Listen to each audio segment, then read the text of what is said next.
Thank you for the introduction. I'm Saurabh. So I'll be presenting SYMPHONY. SYMPHONY enables compute and memory disaggregation for serving LLM applications. This work was primarily done at UT Austin with collaborations with folks at Wisconsin-Madison. So before I go further, let's just give a high-level TLDR. SYMPHONY provides a low-latency memory layer for serving LLM workloads. This enables compute memory disaggregation, which will get you significantly higher efficiency. So let's sort of look back at what are the setup we operate in. LLM applications are stateful. And what do I mean by stateful is that each subsequent request needs access to prior state. Let's take a few examples. Let's take this example of a chatbot application, which is quite ubiquitous. User sends a request. The LLM performs evaluation, returns back the result. The user sends further questions, or adds more data, or any extra information, and then sends the next request. Each subsequent request needs access to the state from the prior iteration. Now let's look at agentic applications. In agentic applications, LLMs iterate among each other. So let's take the software engineering workflow, where there's a program manager agent. It sends a certain request to the developer agent to generate code, which in turn sends information to the testing agent, which generates testing code and performs testing. If a test passes, the result is sent back to the user. Otherwise, the same loop repeats.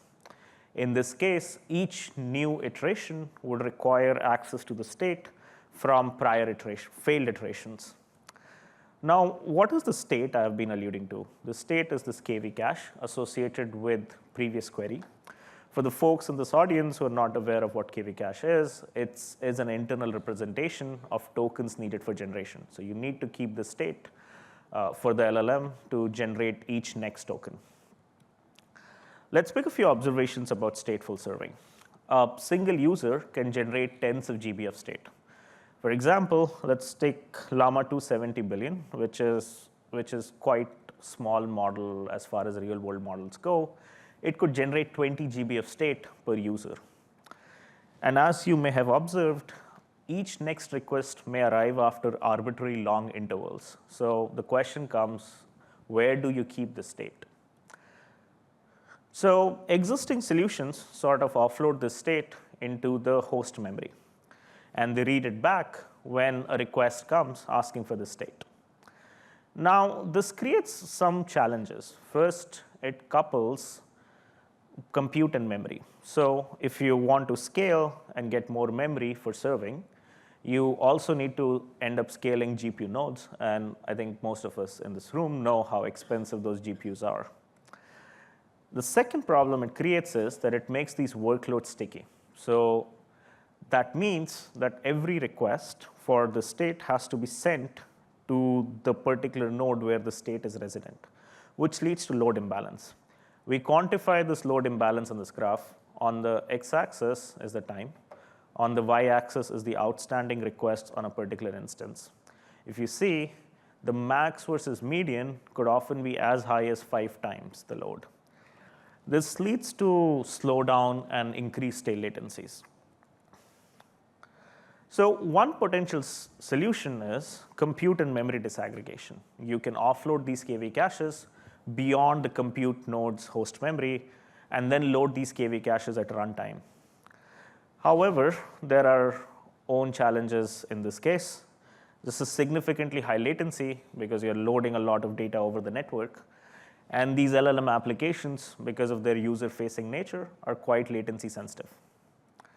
So what do we really need? So we believe that a compute memory disaggregation layer with extremely low latency would significantly help serving.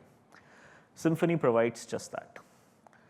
The key insight in SYMPHONY is actually quite interesting. It's the presence of hints in each of these workflows which can enable prefetching. Let's take the chatbot example. At a very high level, you are constantly seeing these response request volleys between the user and the LLM. However, if you look closely, even in this unpredictable workflow, there are certain hints. A user needs to first start typing on the chat box when he's interacting with this interface. And if this hint is sent to the LLM inference engine, it can prefetch the KV caches right in time, which will significantly hide the latency of loading the KV caches. Let's look at agentic workflows as well. Agentic workflows in this particular iteration, if the testing agent is sending back the result to the program manager agent, on the way back, it could drop a hint to the software engineering agent that a particular request is likely arriving, and it should prepare its KV caches for this purpose. However, serving with hints has its own challenges. These hints are unreliable. At best, they are a high probability estimate that a user is going to send a request. They are unordered, so if you receive a bunch of hints, there is no guarantee that you will receive the requests associated with those hints in the same order. There is significant lack of resource specificity, so you don't know how much memory would be needed to serve these requests because you don't know the context. This leads to memory management challenges. SYMPHONY solves these. So managing limited GPU capacity under these unreliable hints becomes challenging. The quick question to ask is, which KV caches should be kept in the GPU? To do this, SYMPHONY does cooperative memory scheduling. So we integrate with the LLM serving engine's framework, LLM serving engine deeply to understand what are the memory requirements of active requests. And we free up memory as active requests need that memory. And one of the policy we use is this idea of priority-based KV caching. So you prioritized KV caches for early layer so that you can keep the computation going, and you can overlap the loading of remaining KV caches while this computation is happening. Let's go deep into SYMPHONY's architecture, and then we'll go into an example of how this works. So as of today, serving systems look something like this. The serving framework typically has its own scheduler. It interacts with the GPU and the host memory to manage the memory requirements of the KV caches. Now, we introduce two system components. First is a SYMPHONY scheduler. This is a top-level scheduler which is responsible for load balancing and request routing. It is responsible for sending these hints to the node manager with information about where these KV caches are if it needs them from some remote storage. The SYMPHONY node manager does the heavy lifting. It sort of integrates with the framework scheduler and manages the memory across the stack from the GPU, RAM, disk to further block storage. So let's see how serving with SYMPHONY works.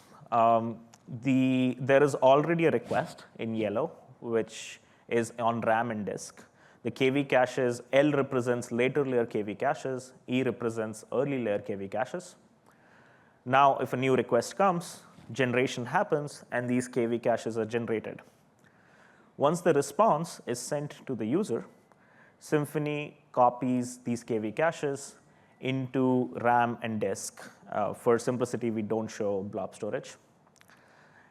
Now, eventually, when a user interaction happens, there comes a hint.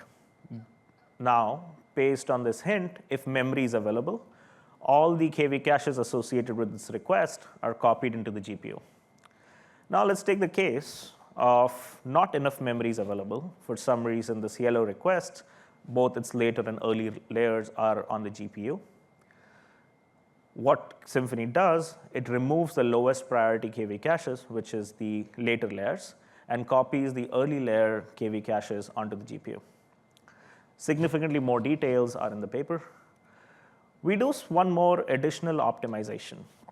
The additional optimization SYMPHONY does is that it copies all the KV caches to the lower memory tiers. Now, we do this for one specific reason. When memory is needed by the serving engine, it's sort of an emergency. If you don't give it the memory, this generation will stall. So you don't want to create these stalls.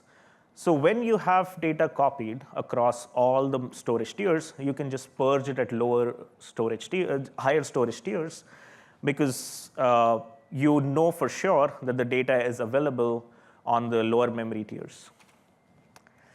Let's look at some evaluation. We do 2 evaluations, both on chatbot and agents. For chatbot, we use ShareGPT prompts, which are real prompts generated over collection of ChatGPT. We use human reading and typing speeds to generate these hints. For agents, we use MetaGPT as a workflow for software engineering workflow. We use a test bed with 3 nodes, 1 node with 4 800 GPUs and 2 nodes with 2 800 GPUs, 100 Gbps of interconnect, 756 GB of cumulative RAM, and 4 terabyte of disk space. For baselines, we use VLLM. VLLM, the version when this paper was written, you compared it with VLLM, which used to discard the KV caches once the response was sent to the user. There was another baseline, which is intercept, which copies the GPU state into the RAM. Next, we compare it to Lumnix. Lumnix is a reactive scheduler, which looks at load across different nodes. And if a node with free memory is available, Lumnix will dynamically migrate the KV caches and reschedule a request. We further create a significantly stronger baseline by combining Lumnix with intercept. So in terms of evaluation, what we observe is time. So on the x-axis is the number of active users. On the y-axis in the first graph is time per output token. On the second graph is time to first token, and the number of requests per second served on the last graph. We observe that we improve time to first token by over 5x compared to Lumnix plus intercept. The primary reason for this is Lumnix is reactive. It lets these load imbalances to happen before it reacts. On the other hand, we are proactive. We know because we are scheduling them and where the KV caches are and the size of these requests to some extent, we don't, the requests immediately execute and the time to first token is reduced. Another observation is that we could maintain time per output token even at 4x the number of users with very similar latency profiles. For agentic serving, we also have around 2.8x speed up compared to VLLM. Significantly more details are in the paper. So another concern with using these hints is this idea of spurious hints. Now, spurious hints are those hints for which the hint came, but the request never arrived. So we did some evaluation. In this particular case, we artificially create a spurious data set. We push the limits by generating up to 2 spurious hints for each legitimate hint. In this case, Symphony does suffer a throughput loss because we are moving in a lot of data for which we shouldn't move. But even then, the max latency increases by up to 36%. We still outperform all of the baselines by a wide margin, even in this case. In conclusion, Symphony enables state offloading and serves 4x the number of users compared to the baseline with no impact on accuracy. You can independently scale your GPU and memory resources based on your workload characteristics. I'm happy to take questions. I'm on the academic job market soon. Please contact me. And Symphony is open source. Please take it for a spin and let me know how it goes. Thank you so much.